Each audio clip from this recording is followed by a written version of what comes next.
4th of January 2024. I have to get used to that one. This is a Warrafak moment, because it cannot be anything else. And it's about ESKOM. I'm going to start it off with Hugo Creer's latest newsletter. And I'll put a link in the description of the video so that you can go and read that newsletter.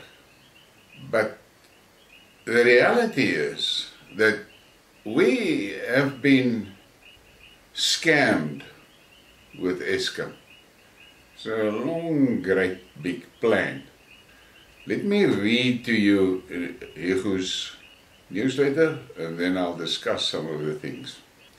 ESKOM's abandoned coal stations. Why aren't we fixing them? The South African government has recently released a draft integrated resource plan, IRP, that is accessible through the following link, and if you read this article you will have the link there. This document plays a crucial role in shaping the government's decisions that will go into determining the future fix.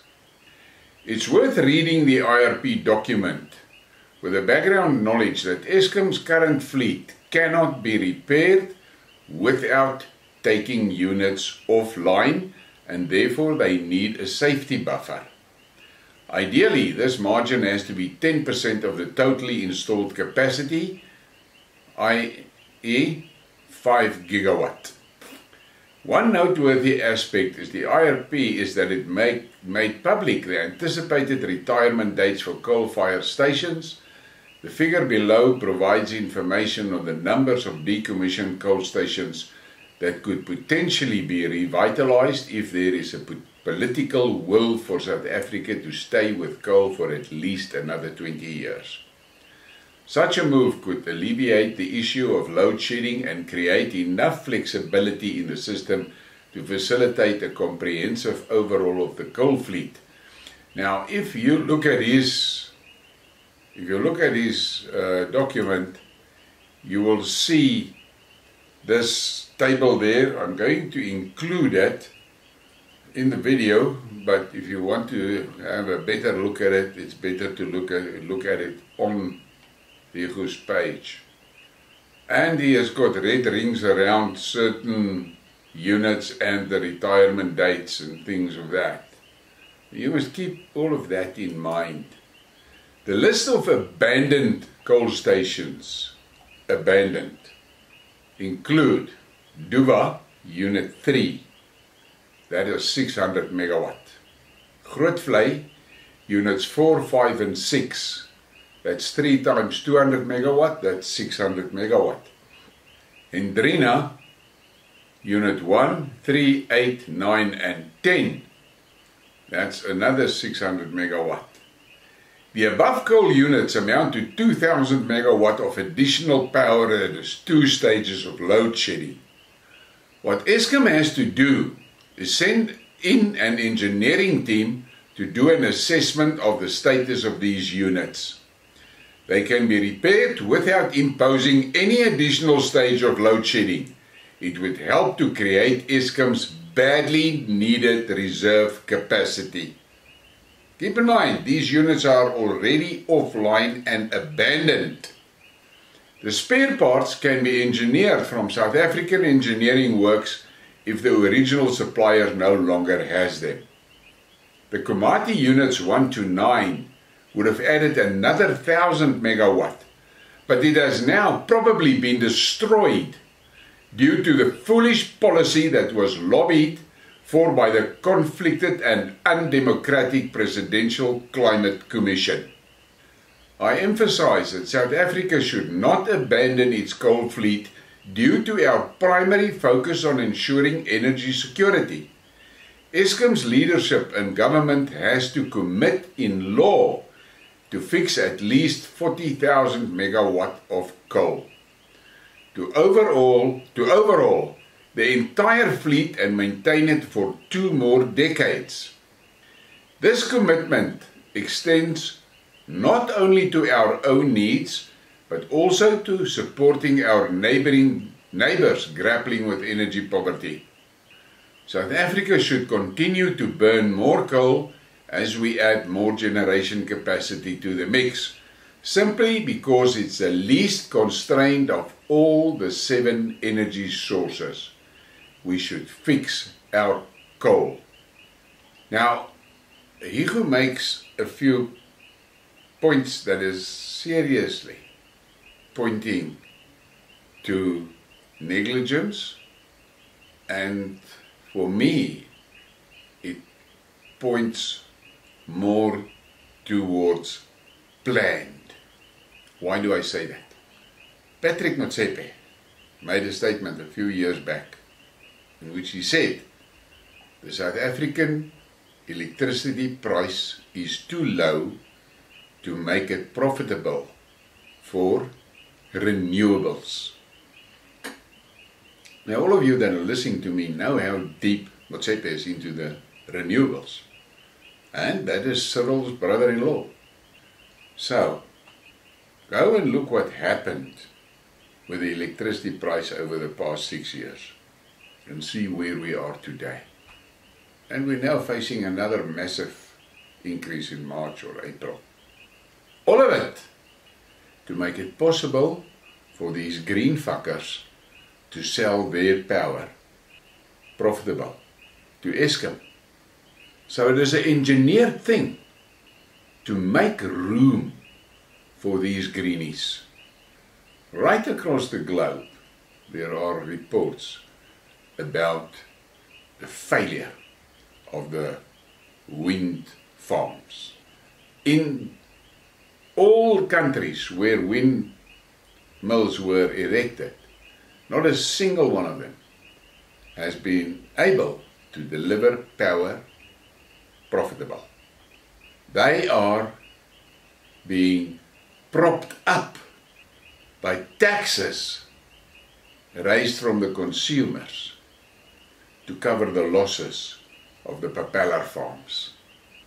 The solar panels, lots of issues there as well. Now, ESKOM coal-fired stations are being taken offline deliberately to make space on the grid. Our grid is running at capacity if ESKOM is running at capacity. So, they take coal power stations off. One, that makes the greenies smile, and that justifies the fucking obscene loans that Cyril and his gang has taken for this just energy transition. Now we know it's a total bullshit. The solar panels, measured over a year, will provide 15% of their installed capacity. 15%. For that 15%, they fuck up a coal power station that can supply solidly 2,000 megawatt. But the same greenies from Europe that pump money into Cyril's pocket to fuck our coal stations, coal-fired stations, there's no other word for it, they are also sucking up our coal for their own coal-fired power stations. Hugo is talking about refurbishing these stations that has been abandoned. And there wasn't a private discussion with him, and he explained to me how they did it in America. And so these American coal-fired plants are now run over 80 years. Why? Because they are maintained properly. And then Hugo also made another remark in a discussion I had with him, and he said the logical way and the thought train currently is that when a coal-fired power station reaches end of life and they cannot go further, they now install some of these small nuclear reactors, modular nuclear reactors, in those coal-fired power stations. It makes perfect sense. The buildings are there. The cooling towers are there. The grid connections are there. But He says an engineering team should be sent into these power stations to evaluate. Now, for fuck's sakes, it must be proper engineers, not BEE engineers. The best brains in the country must go in and look at that. Because it is our future that is at stake.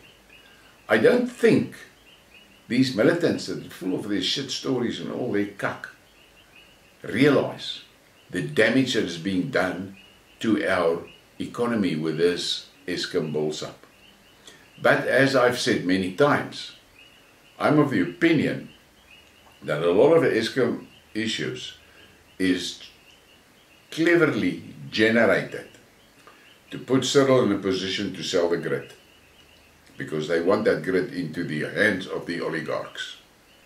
Once that has happened, South Africa will go the route that the USSR went. They're going to collapse the central government, break the country into pieces. And I've got a suspicion they're going to break, the thing is going to break naturally along the lines of the old homelands. That is what I think. But that I have discussed, and it's not here. I'm talking about electricity here. So let me sum up. Motsepe makes a statement, our power is too cheap to make it viable for renewables. What happens after that? Coal-fired stations gets abandoned. Abandoned! Not shut down or what? Abandoned. Load shedding eats the hell out of us. Grid capacity is grid space is artificially made for the renewables to come in, but at the back end they hit us with annual price increases. Now you must understand, these IPPs, I don't know when or if they have already started supplying power, but they build a lot of that propeller farms and solar farms and things, and they're waiting for that right price. But we, the consumers, we must pay with all this load shedding and all that shit. Now the frustration levels with the load shedding is now of such that if Cyril comes out tomorrow and says, I've got a buyer for the grid, this portion of ESKOM debt will disappear and there will be no more load shedding. Basically nobody is going to resist that. And that will be the death sentence of South Africa. Because after that happens, South Africa will be balkanized. And you're going to see breaking up in smaller pieces, as I say, along the homeland lines. And Zuma with his MK party, to me, it looks like he is setting Natal up to break away from the Republic. I may be wrong, so be it. That is what I think. That's one of the options that I see. But this ESKOM build-up is a manufactured build-up. It's not a natural disaster, it's a manufactured disaster. And I suggest you go and you look at Hugo's newsletter and read it. See for yourself.